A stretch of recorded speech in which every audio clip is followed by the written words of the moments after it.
Shalom shalom komunitas IPM yang diberkati. Tanpa judul. Pernahkah Anda mengalami nonton film tapi Anda tidak tahu judul film itu? Bagaimana rasanya? Sepertinya tidak enak, bukan? Anda akan berusaha mencari tahu judulnya.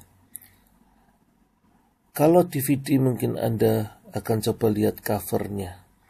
Anda akan membaca covernya, mengetahui siapa nama pemainnya, dan apa tagline yang ada di dalamnya. Bahkan beberapa juga membaca ringkasan dari cerita yang ada. Kenapa kita ingin tahu? Ya, agar kita tahu kira-kira film ini sedang membahas apa, sedang memerankan apa. Juga kadang kita ingin tahu siapa-siapa yang mendukung di dalamnya. Komunitas IPM yang diberkati, bisa saja setelah kita mengetahui judulnya, lalu kita memutuskan untuk melanjutkan menonton atau tidak. Ternyata mengetahui judul film adalah hal yang cukup penting, tetapi sering juga kita tidak tahu judulnya. Namun karena melihat film ini cukup menarik, keinginan kita untuk tahu sudah ada, sehingga kita melanjutkan untuk menonton film itu. Kita umpamakan kehidupan ini bagaikan menonton film. Ternyata penting juga kita memberi judul untuk kehidupan kita. Tetapi karena kehidupan ini bukan cuma beberapa hari, tetapi beberapa tahun, kita bisa membuat banyak sekali film di dalamnya. Berbagai peran bisa kita lakukan. Tentu kita ingin membuat film kehidupan ini bagus-bagus, karena kehidupan ini akan terdokumentasi dengan rapi. Apa-apa yang kita lakukan, tidak melakukan berarti kita ceroboh. Kita dituntut untuk melakukan peran kita, mengambil peran kita. Karena itu kita tidak mungkin tidak melakukan apa-apa. Karena ini adalah film, dan film ini adalah realita kehidupan.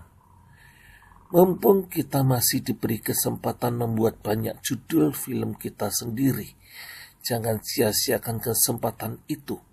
Ambil kesempatan dan mulailah menjadi produser yang baik. Susunlah skenario kehidupanmu. Tentu engkau tidak ingin film yang engkau buat menunjukkan peranmu yang antagonis, bukan?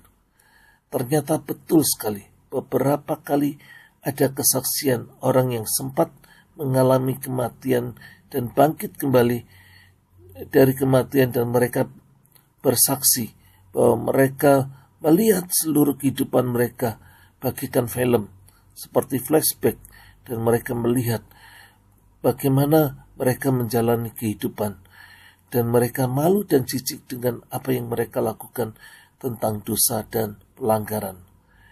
Beberapa hari yang lalu, istri saya cerita mendengarkan kesaksian dari seorang hamba Tuhan yang orang tuanya meninggal tetapi belum percaya pada Yesus. Hamba Tuhan ini berdoa pada Tuhan Yesus dan diberi kesempatan yang ajaib. Ayahnya dibangkitkan dari antara orang mati, dan begitu bangkit dia langsung cari telepon, dan dia telepon semua saudaranya, dan dia berkata, kalau mau masuk surga hanya lewat Yesus, hanya lewat Yesus. Semua saudara-saudaranya dikumpulkan, teman-temannya dikumpulkan, dan mereka semua disuruh terima Yesus. Dan dia berkata, hanya melalui Yesus, hanya Yesus. Melalui Yesus engkau bisa masuk surga. Dan ternyata setelah bangkit 2 minggu, ayahnya meninggal. Dan dia telah memenangkan banyak sekali orang dan keluarganya untuk mengikut Yesus. Padahal tadinya ayahnya adalah seorang yang ateis, yang sama sekali tidak percaya Tuhan dan menentang Tuhan. Tetapi setelah melihat dan diberi kesempatan untuk melihat dan dibangkitkan kembali, dia baru sadar bahwa manusia bodoh dia, pikiran yang bodoh dia, yang tidak bisa menyelami Tuhan, tidak bisa mengerti Tuhan, ternyata salah. Dan akhirnya dia mengajak seluruh keluarganya untuk datang kepada Yesus. Komunitas IPM yang diberkati. Jadi, menyadari kalau kehidupan ini bagaikan membuat film dan tidak ada yang tersembunyi, maka kita harus lebih menyadari, lebih bijaksana menjalankan peran kita.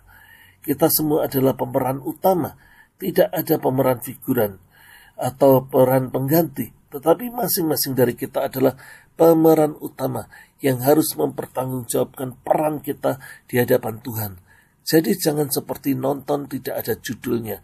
Buatlah judul-judul yang penting dalam hidup Anda, sehingga film ini benar-benar adalah film dokumenter yang sangat penting yang mencatat setiap sejarah yang penting yang telah engkau ciptakan. Seminggu yang lalu saya dikejutkan oleh presentasi dari teman kami, Pak Hengki. Beliau sedang membantu kami branding sebuah pelayanan kami. Kami terkejut karena Pak Hengki ini sangat disiplin mendokumentasikan semua pertemuan kita sejak awalnya. Sejak awal sekali. Kalau kebanyakan orang foto selfie dan dibiarkan begitu saja, sehingga banyak hilang dan lupa. Pak Hengki tidak. Beliau mengorganize semua dokumentasi foto, video pertemuan kita, dan saya kaget ternyata pertemuan pertama kami sejak tahun 2014. Ada proyek yang kita sudah bicarakan sejak 2014 dan hingga sekarang 2016 di bulan Mei. Waktu berlalu begitu cepat. Apa yang kita bicarakan di 2014 ternyata sudah mulai menunjukkan wujudnya. Tetapi belum kita tata dengan baik, sehingga pertemuan itu menyetujui untuk kita membicarakan masalah rebranding.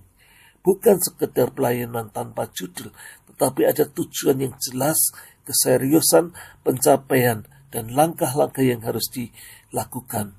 Langkah awal yang kita setujui adalah membuat logo.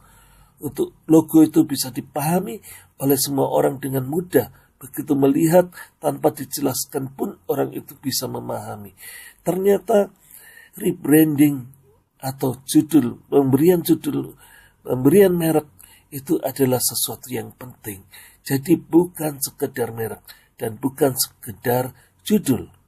Selain judul dan ternyata logo itu juga penting untuk bisa tepat menggambarkan apa isi dari yang dilakukan.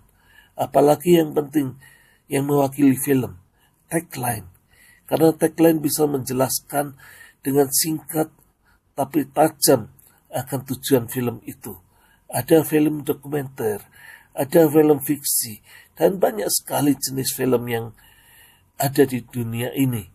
Mari kita berpikir ulang. Jangan ternyata kehidupan kita isi dengan peran antagonis, bahkan peran sebagai pemain film porno, atau peran sebagai tragedi. Sungguh sangat memalukan kehidupan kalau diisi seperti itu. Anda adalah tuan, Anda adalah produser, sekaligus pemeran utama film kehidupan Anda sendiri. Anda harus mempertanggungjawabkan film Anda. Peran Anda bagus berarti Anda adalah aktor yang berbayar mahal. Peran Anda jelek, Anda bukan hanya tidak dibayar, tetapi Anda mengalami hukuman yang kekal. Mazmur 69 ayat 5 berkata, "Ya Allah, Engkau mengetahui kebodohanku, kesalahan-kesalahanku tidak tersembunyi bagimu." Yeremia 16 ayat 17 berkata, "Sebab aku mengamat-amati segala tingkah langkah mereka semuanya itu, dan tidak tersembunyi dari pandanganku, dan kesalahan mereka pun tidak terlindungi di depan mataku." Marilah kita memperbaiki peran kita di dalam kehidupan ini. Semua harus dipertanggungjawabkan. Elia Polang dalam Inspiratif Power Ministry.